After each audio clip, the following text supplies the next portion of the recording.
Alright. Welcome back to the Lenz Comic Corner, Classic, Non-Classic. This is number 28, 23 in Doubleshot 20. I think it's 27, 17. Well, this one discussing a crossover. Now, I was planning to do this with the previous video for this one, but because the fact that this has like a whole lot of comics, and I didn't want to review 60 comics on video, so we're here discussing Worlds Collide. That is the name of this crossover. It features like crossover where we have the Superman titles involved. This one is Superman, the Man of Steel, issues 35 and 36.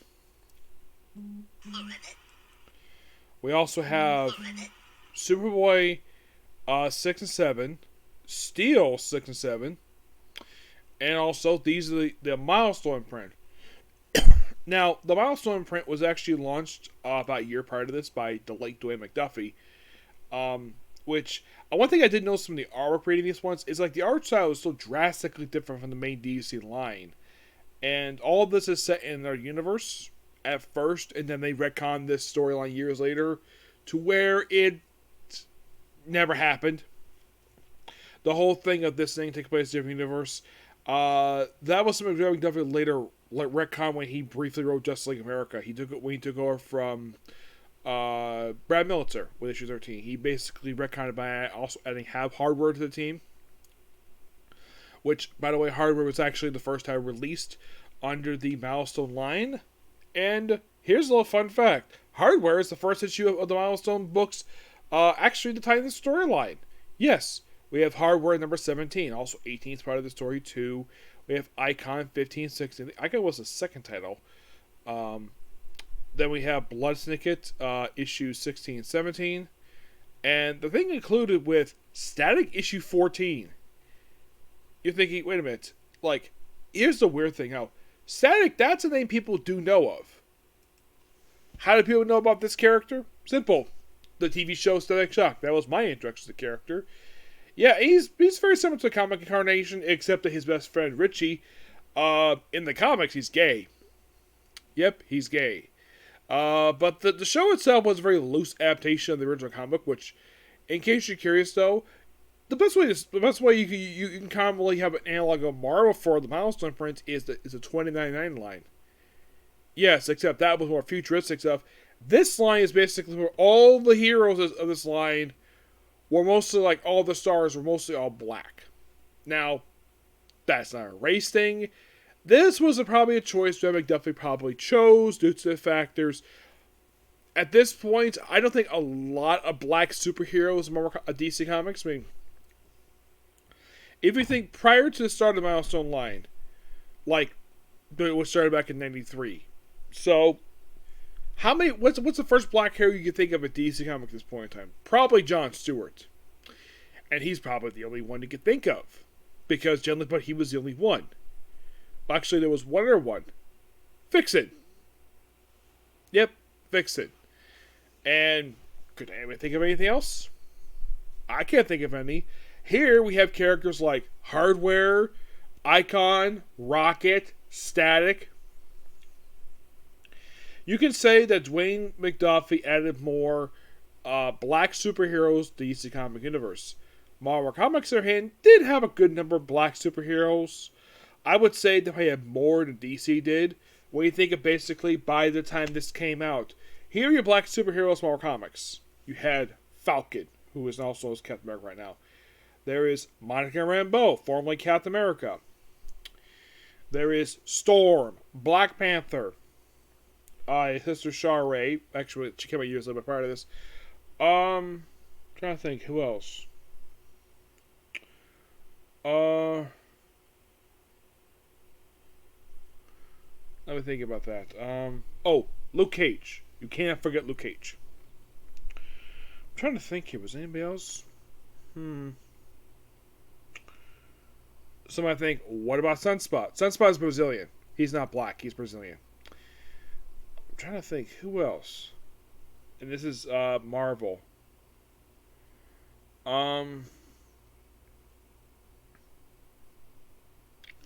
I'm trying to think. Not much. And since then, we've had people like Miles Morales, who's half black, half Hispanic. Let's see. There is also Tombstone's granddaughter, who he's named Sterling, who's in a relationship with Miles. Yeah, she's another one. Though, unlike her grandfather, he is a superhero, not a supervillain. Oh yeah, there's also Wallace West, obviously. Yep, he's another one. Over at DC.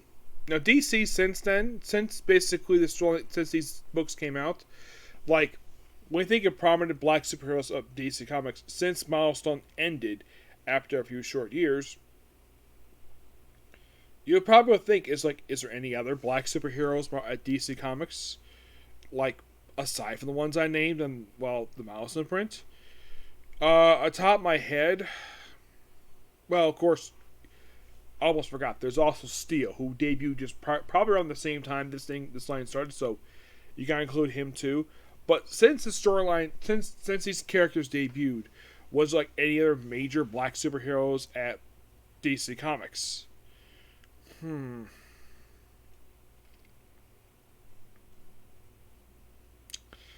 to think. For the longest time, there wasn't. I think after these characters were introduced, I don't think we had any new big ones. Actually, there was Orpheus from Batman. Yes, there was him. Aside from him, well, oh yeah, there's also Silent Bob, Jessica Cruz, obviously. But aside from those, I can't think of a lot. Yes. Now, this is not a race thing per se, the fact there's not a lot of black superheroes. It's just that sometimes basically... almost forgot. There's Blade as well. I can't forget Blade. Almost forgot Blade because Blade is one of the most popular characters. He's black, but here's the thing. That's not very true. It just basically, that's what he's designed. Thank Gene Colan for that. Oh, almost forgot for DC. Like, somebody might be thinking, okay, so... Nick, you forgot Black Lightning. Slipped my mind. I'm sorry. Yeah, but those are I can think of. Top of my head. Well, there's been also Black Lightning's daughters, Thunder and Lightning. Great characters. Where the heck are they in the current continuity? That's a good question. So, the whole thing with Worlds Collide. I know I'm basically the whole thing about black superheroes. You might be thinking, what about Gabe Jones? He's a heroic character, but he's not a superhero. He's basically a black soldier who is very well written.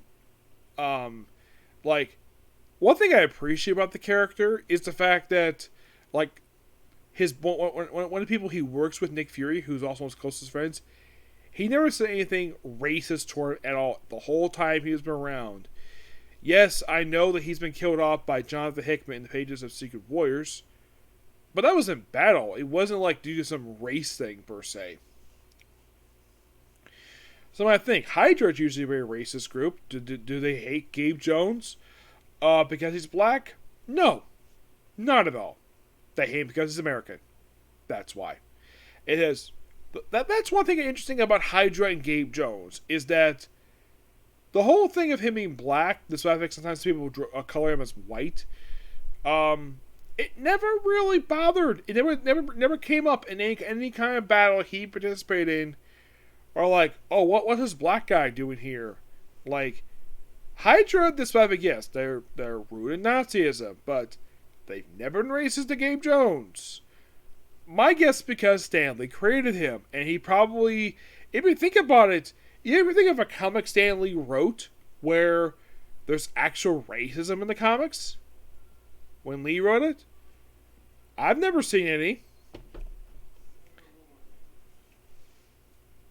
Okay. Yeah, I personally have never seen any per se.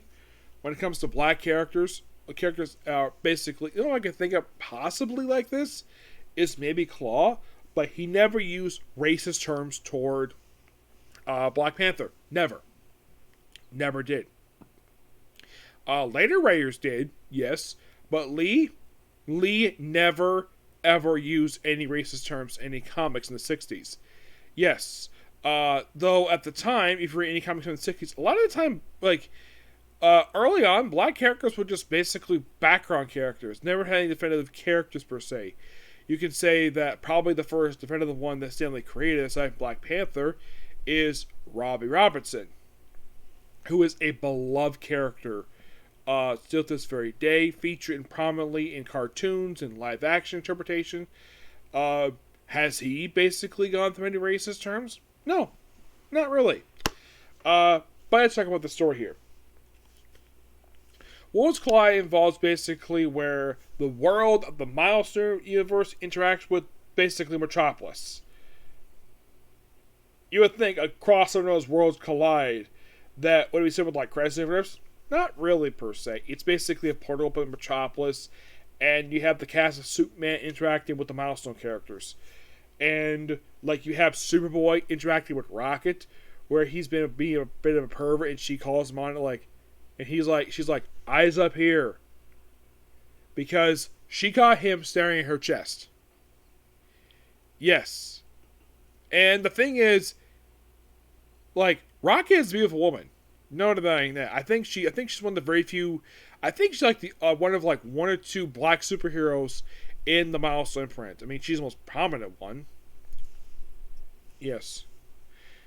Yeah. Oh, by the way, the whole thing with Icon is that he is a immortal alien who basically just happens to look black. Some of you must be thinking, was John Jones when he was born, was he always black? No, never was. That was basically in the last 15 years has been like that. Now, was that case? This was because the Supergirl TV show ain't black. No, he was black in the comics just before he first appeared on the Supergirl TV show. So, Supergirl TV show had nothing to do with that at all. Nothing. So, it's like we did with this guy called Rift, and I do like it, the fact we have Superman characters interacting with the cast, with the whole universe. Okay, the whole thing with Blood Syndicate, they're technically in a way the only group characters. Excuse me. These are the members: Fade, Kawaii, Wise Sun, Brickhouse, Masquerade, Flashback, Akamiya, Dog, DMZ, Boogeyman, and Third Rail. Okay, so Ivan Velez Jr. with Criss Cross did the artwork for issue 16. 17, I think, was the same person. Yes. I love the cover artwork here, done by Criss Cross. I think he does a great job. Who's the hardware, you might ask? Hardware is done by the Milestone's head writer, Dwight McDuffie, with Dennis Cohen and Joe Borowski, who also the ink of the book. He does the art for that one. For Icon, is this Dwight McDuffie as well? Yes, it is. Mark Bright, and this really good cover art here. Let me show off here because I love the cover art for the Milestone line. I kind of wish DC would put these books into trade a little bit more. Like, here's the cover for this is Hardware 18. Look at this gorgeous cover. Like, you can tell, like, yeah, they're about to fight. But I love the design here, and I love the colors they have for these comics. And I think DC should release trades for them. I think Static has had one trade releasing issues from this run, but it's like either that Dwayne McDuffie had a thing in his contract when he basically wanted to do this. He basically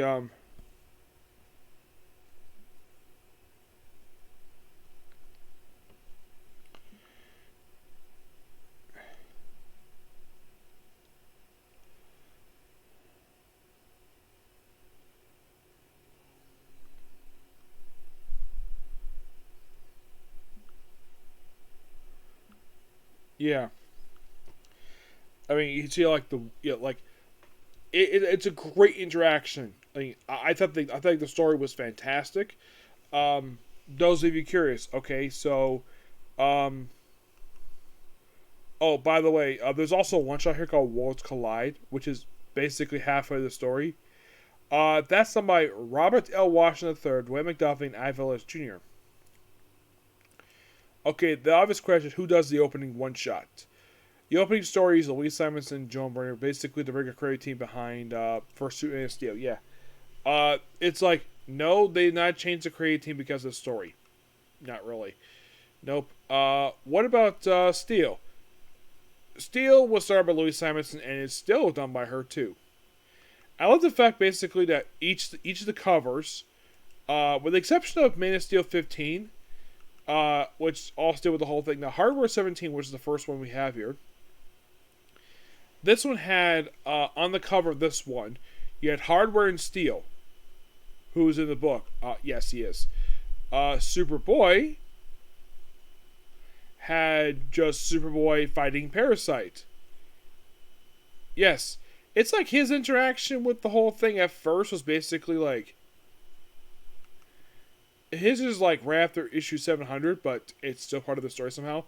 Icon 15, which picks up right afterwards, features based. This is the one featured Icon meeting. This is Rocket interacting with Superboy, who's being a perv.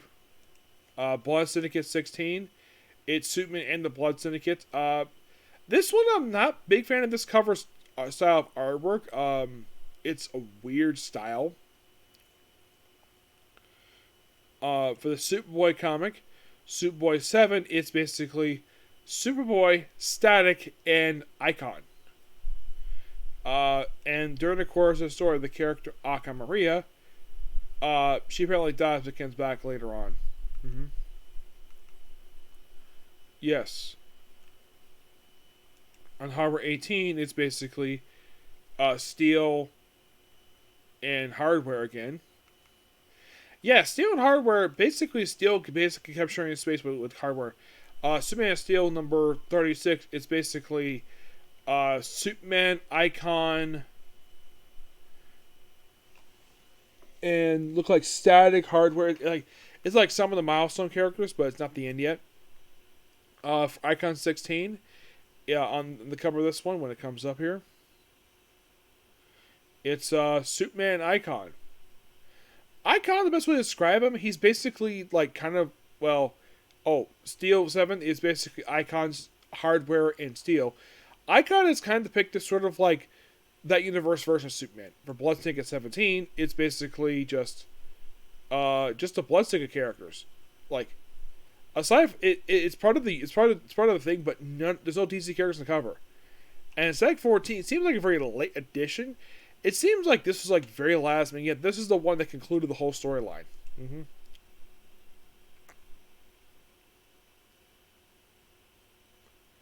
Yes. And this also last issue featured Frida Green. Looking, wait, that name sounds familiar. Didn't she appear on the Static TV show? She did. She definitely did. At first she was basically Static's girlfriend, and then she was dropped from the show and played with somebody else. I don't really know exactly why, it's just that she was. Oh, and by the way, Richie was basically Rick Stone. Yeah, he was basically like a supporting character in this book. Yeah, and if you watch the show, like a lot of the stuff you see in the show, like Edwin Alva, he's a character not from Static per se, he's a character from Hardware. It's like a representation from a little bit from that universe, but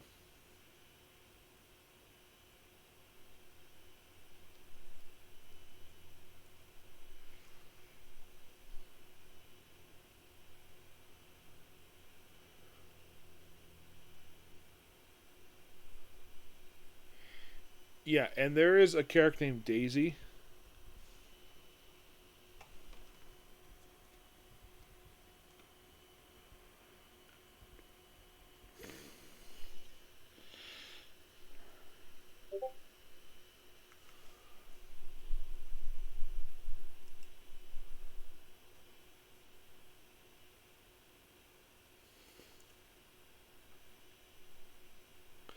Some might think, okay, is the Big Bang thing associated with the show, is that from Is that from the Stat comic?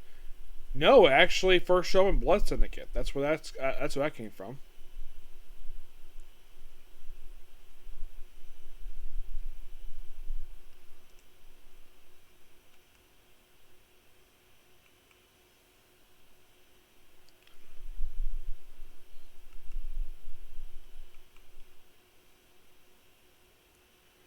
And the whole thing with Worlds Collide, it was actually the last crossover of the whole universe. Mm-hmm. The first one was Shadow War, and then it was Long Hot Summer, which this pretty much crossed it with all of the comics. There's one I haven't read yet called Zombie. Yeah, this one is probably not as well known as probably the rest of the line. It's like 22 issues. It's something I haven't really read. I've read Static before. I've read a little bit of Static, but I've always wanted to get into more of the Milestone line. Just I haven't really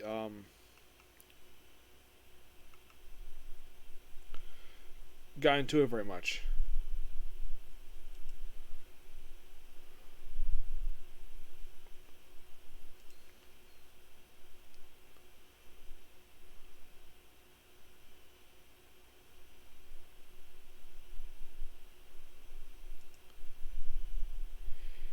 Yeah, and also, you might think, is there a character named Rubber Band Man in the comics?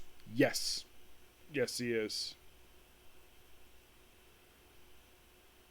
Yeah, one thing I appreciate about the show is they include like character. I'd probably talk more about this some other time, but as for the whole crossover itself, it's amazing, purely amazing. I give the whole storyline a 9 out of 10. It's a great story, and I really wish DC put this in trade because it really deserves it. Okay, so yeah, that's particularly a particular view. Please be sure to like, comment, subscribe, turn notifications, and do not hit the like button. Next up, more of the wrong way they use healing magic. Okay, next view. Bye.